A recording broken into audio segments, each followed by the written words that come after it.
in this section of our show, and we have a really big show for you tonight, a really big show. We have the poet's new work, who read earlier the historical works. My name has often been Charles Bernstein. I will read the first piece. These pieces that we are going to be reading are all available free in Poetry Magazine and available at the table in the back. For those of you who read the complete magazine, you will get a $10 refund in thanks for reading the poetry.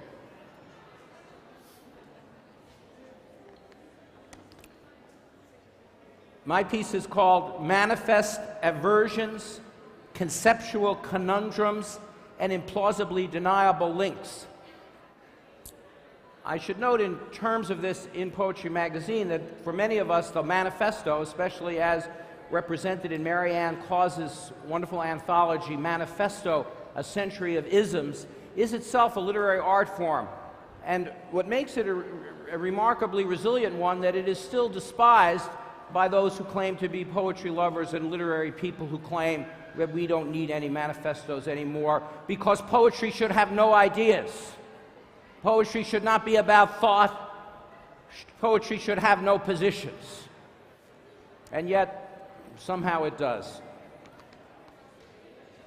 I love originality so much, I keep copying it.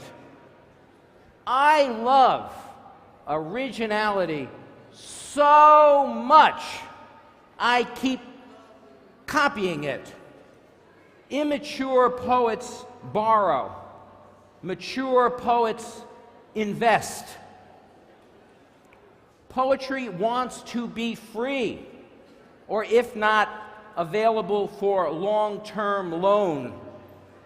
I'm the derivative product of an originality that spawns me as it spurns me.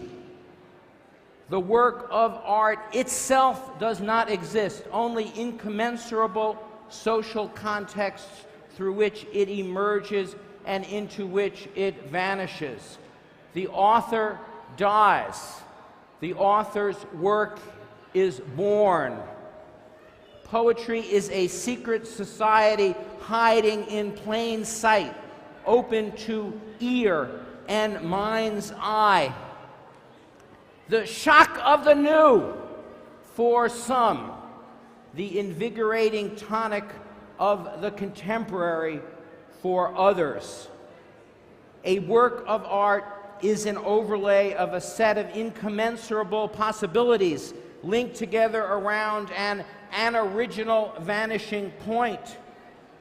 Conceptual poetry is poetry pregnant with thought. The absence of conception had itself to be conceived. The poet is a liar.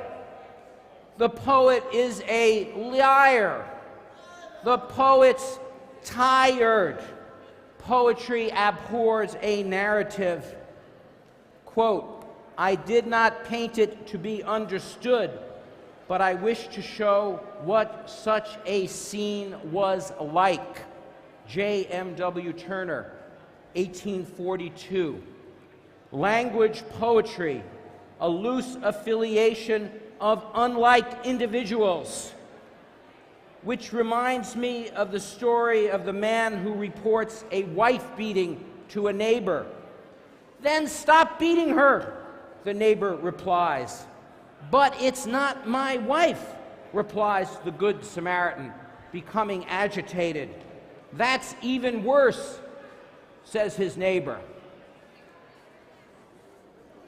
No parodist goes unpunished, because in these times the parodist is pilloried for the views he or she parodies.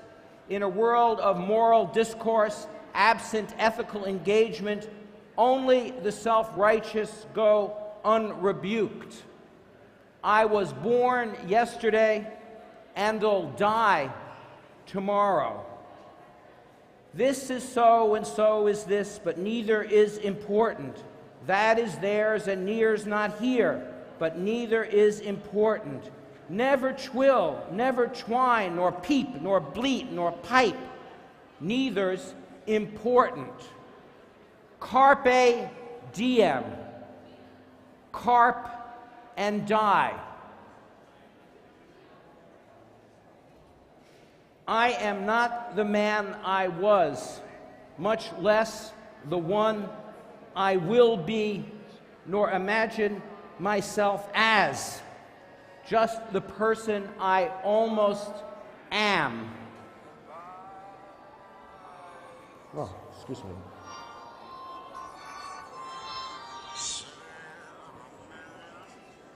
I think I have to take this. Hello? Yeah, I'm in the middle of something right now. Yeah. No. I'm busy. Can I call you back? It'll be 4 or 5 minutes. I tell you what. I want you to hold the price on the Boccioni. I don't want to go up on that. But the Carrara, let's see where it goes. But I think we can go up 2,000 or 3,000 on it. I really want that. Okay? I'm sorry. Okay. All right. Thanks very much.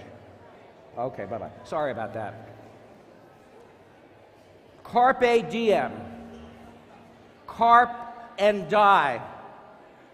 I am not the man I was, much less the one I will be, nor imagine myself as, just the person I almost am.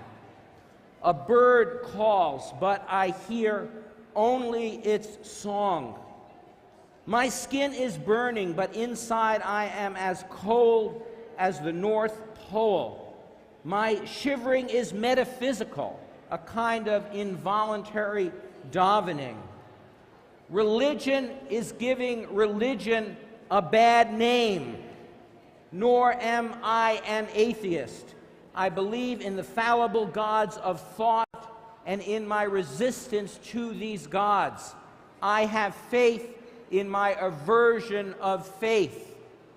Take care not to define yourself against others' belief systems.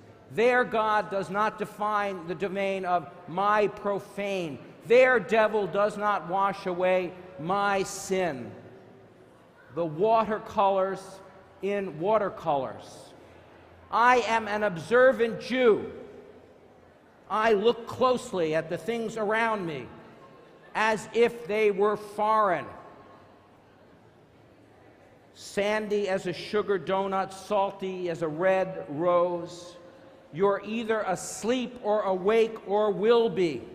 I am not a secular man, but in moments of crisis I turn to agnosticism for the comfort it gives me in freeing me from superstition. Once, when gravely ill and sure I would die at any minute, I embraced agnosticism and, with Nietzsche in hand, swore I would remain an agnostic even if I recovered. But once I did recover, I lapsed again into religious belief, feeling the danger was over and it was safe to return to my old ways. Still, the fear of dying under the veil of dogma still grips my soul, and late at night, I yearn for the courage to embrace reality without prophylactics. My mind is a labyrinth with well-lit exit signs. As much as I try, I can't ignore them. When I take leave of my mind, I put myself in the care of my brain. In this way, I become again the animal to which my mind is blind.